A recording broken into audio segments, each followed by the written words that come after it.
Students, welcome back to my channel. कैसे हो आप सब? उम्मीद करती हूँ बेटा सभी अच्छे होंगे और अपना ख्याल भी रख रहे होंगे। तो बेटा आज हम करने जा रहे हैं अपनी वर्कशीट नंबर 24, ठीक है। जिसमें बेटा आज हम क्या करेंगे, 23 तारीख की है, ये 23 दिसंबर की विज्ञान सब्जेक्ट की है, 6 तारीख की कक्षा छठी के लिए, ठीक है। जिसमें हमारा चैप्टर स्टार्ट हुआ था बेटा लास्ट वर्कशीट में सजीव एवं उनका परिवेश।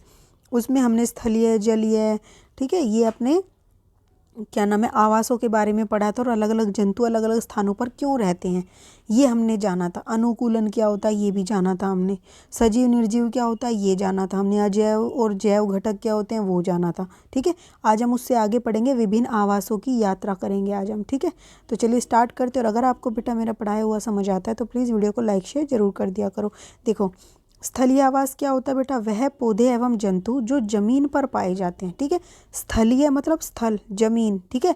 तो स्थलीय वे पौधे और जंतु जो स्थल भी लिख सकते हो आप, यहाँ पर स्थल भी लिख सकते हो, ठीक है। स्थल या जमीन पर पाए जाते हैं, उनको क्या बोलते हैं, वो क्या कहलाता है, स्थलीय आवास कहलाता है।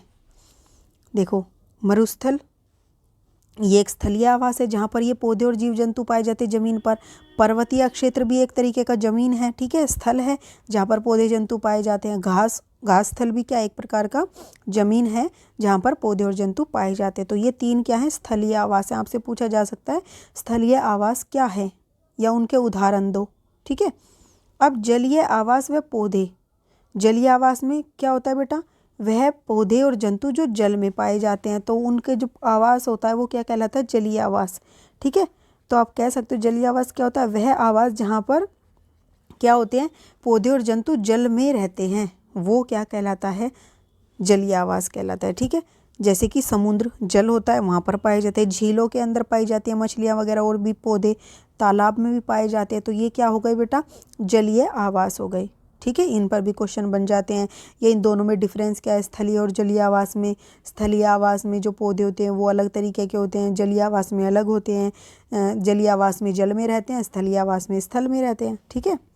अब यहाँ पर देखो बेटा, आपको क्या दे रखा है, नीचे बने चित्रों को जलीय या स्थलीय में पहचानिए और रंग भरिए।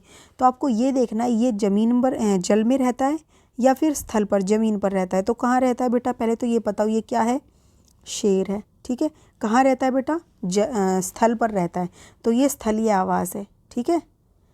तो चित्रों को जलीय और स्थलीय में पहचाने, तो ये क्या है, स्थलीय, स्थलीय जंतु जो कि क्या है, शेर, ऐसे लिखोगे और इसमें बेटा रंग भर दोगे। इसमें कैसा आएगा, थोड़ा सा मतलब कि ऑरेंजिश सा आएगा, थोड़ा सा बादामी सा कलर इसमें भर देना ये शेर में, ठीक है। देखो इसमें कुछ इस तरीके का कलर आएगा, आप ऐसा कलर इसमें भर दोगे, ठीक है। ऐसे करके यहाँ से लेकर यहाँ तक सारा,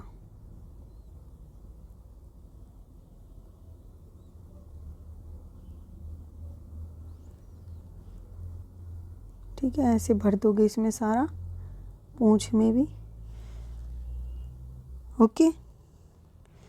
और थोड़े से जो बाल होंगे वो थोड़े से डार्क कर देना,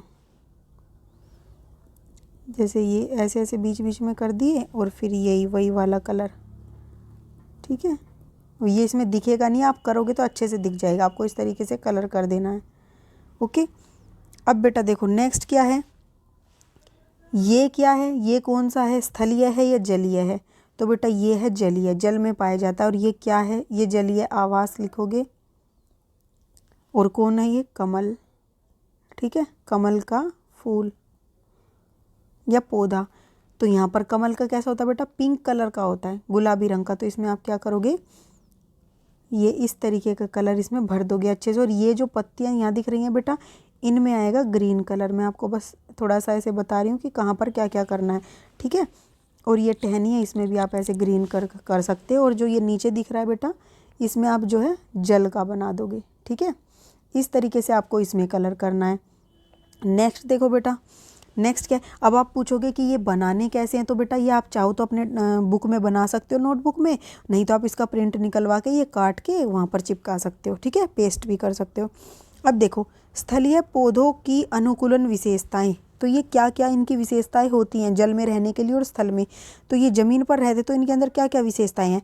अच्छी तरह से इनकी जड़ जो है विकसित हो जाती हैं, पत्तियां बहुत छोटी होती हैं, छोटी छोटी पत्तियां होती हैं, ठीक है, और कांटों के रूप ले लेती हैं, और ये कांटों का रूप ले लेती हैं। आप देखते होंगे गुलाब के पौधे इन सब में क्या होते हैं, छोटे छोटे कांटे होते हैं, ठीक है। तना जो होता है बेटा इनका, इसको बोलते हैं तना। तना क्या होता है, हरे रंग का होता है और मांसल होता है, यानी कि मजबूत होता है। तना एक मोमी परत से भी ढका होता है, और जो इनका तना होता है बेटा वो एक मोमी परत से ढका होता है, जिससे पौधों को जल संरक्षण में सहायता मिलती है, ठीक है। तो ये क्या करता है, अगर ये मोमी कलर का होगा तो इसके अंदर पौधे के जो भी जल होगा वो आसानी से बाहर नहीं आ पाएगा, ठीक है। जैसे कि एक कैक्टस मरुस्थल में पाया जाता है, जो रेगिस्तान वाले इलाकों में पानी की कमी होती है, तो पौधों से पानी का हानि न हो सके उसके लिए उसके जो बाहर होती है वो परत एक मोम की परत होती है, जो पानी को बाहर नहीं आने देती और पानी की उसके अंदर कमी नहीं होने देती, ठीक है। तो ये स्थलीय आवास के पौधों की विशेषताएं हैं। यहाँ पर आपको एक डायग्राम दिख रहा है बेटा मछली का। अब ये क्या है, ये भी जलीय आवास में रहती है, ठीक है, और इसमें लिख दोगे मछली, ओके। उसके बाद बेटा क्या है, फिर आप देखोगे कि जो ये है मछली, इसके अंदर आपको कलर फिल करना है, ठीक है। कलर इसमें जैसे कि यहाँ पर आप अलग कलर कर सकते हो, इसमें मछली में जो भी कलर चाहो आप, मान लो मैं ये वाला कलर कर रही हूँ, ठीक है, यही मैंने कलर कर दिया कि इस कलर की है। इसके जो पंख है इनमें मैंने ये कलर कर दिया। तो आप चाहो तो इस तरीके से कोई भी कलर इसमें कर सकते हो। आँख के अंदर मैंने मान लो लाल रंग कर दिया, बीच में ब्लैक कर दिया, जो इसका ये है इसमें मैंने ये कलर कर दिया। तो आप इस तरीके से अपने अकॉर्डिंग कलर कर सकते हो, ठीक है। नेक्स्ट देखो बेटा, अब हमें नेक्स्ट क्या दे रखा है, जलीय पौधे की अनुकूलन विशेषताएं। तो पौधों में जड़ आकार में बहुत छोटी होती हैं। जो जड़ बेटा जल में जो पौधे पाए जाते हैं उनकी जड़ें बहुत छोटी छोटी होती हैं, और पौधे को तलहटी में जमाए रखते हैं, और पौधे को क्या करते हैं, ज़मीन में जमाए रखते हैं। आप देखना तालाब के अंदर जो पौधे होते हैं जल्दी से उखड़ जाते हैं, क्योंकि वो ज़मीन में क्या होते हैं, थोड़े से नीचे और छोटी छोटी जड़ों से ही होते हैं वो, ठीक है। पौधों का तना लंबा होता है, खोखला होता है और हल्का होता है। जो पौधे जल में पाए जाते हैं उनका जो तना होता है वो खोखला होता है, अंदर से खाली होता है। जैसे टायर होते हैं, टायर को पानी में डालोगे तो वो तैरता है, इसी तरीके से पौधे पानी में तैर सकें इसलिए उनके अंदर जो पौधे होते हैं वो अंदर से खोखले होते हैं, ठीक है, जिसकी वजह से उनका वजन कम होता है और वो पानी में तैर सकते हैं, और लंबे भी होते हैं, ठीक है, और हल्के होते हैं। हल्के इसलिए होते हैं क्योंकि अंदर से खोखले हैं। पत्तियां एवं फूल जल की तरह की सतह पर तैरते हैं, और जो इनकी पत्तियां होती हैं और फूल होते हैं, जैसे तुमने कमल का पौधा देखा बेटा, जड़ तो नीचे होती हैं लेकिन उसकी पत्तियां होती हैं और जो फूल होते हैं वो पानी के ऊपर तैरते रहते हैं, ठीक है।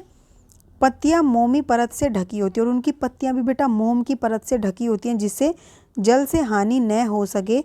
मतलब कि जो पौधे जल में होते हैं तो क्या होगा, पानी उनके अंदर ज़्यादा ना चला जाए पौधों के, इसकी वजह से भी वो मोम परत से ढके रहते हैं, जैसे कि कमल का पौधा, ठीक है, ताकि उनमें ज़्यादा पानी की वजह से वो गल ना जाए, ओके। तो ये थी बेटा आपकी आज की वर्कशीट, और इसमें आप देख रहे होंगे ये आपको यहाँ पर एक डायग्राम दिखा रखा है, किसका है, ऊँट का। ये कहाँ पर रहता है, स्थल पर। तो आप यहाँ क्या लिखोगे, स्थलीय आवास, ठीक है, यहाँ लिखोगे स्थलीय आवास, और ये नाम क्या है इसका, ऊँट। इसमें आप कलर कर दोगे बेटा, इसमें भी किस तरीके का कलर आएगा, इस तरीके का कलर भर दोगे, और ऊपर जो चाहते हो आप, इसमें तो ये व्यक्ति बैठा है, इसमें आप जो भी कलर चाहो वो कर सकते हो। इसके फेस में ये स्किन कलर, पैरों में भी स्किन कलर कर दोगे। अब देखो बेटा, इसको मैं दोबारा से आपको बता देती हूँ एक बार और कि आप इसको क्या लिखोगे। ये क्या है, स्थलीय, यहाँ पर लिखोगे स्थलीय जंतु, ठीक है, और जो उनकी क्या है, शेर है, ठीक है। दूसरा बेटा क्या है, ये इसको आप लिखोगे जलीय पौधा, ठीक है, जलीय पौधा, जो कि क्या है, कमल, और कलर कर देना है, ड्राइंग बना लेनी है, ठीक है। इसी तरीके से इसको आप क्या लिख सकते हो बेटा, ये भी क्या है, जलीय जंतु है ये, ठीक है, क्या है, मछली।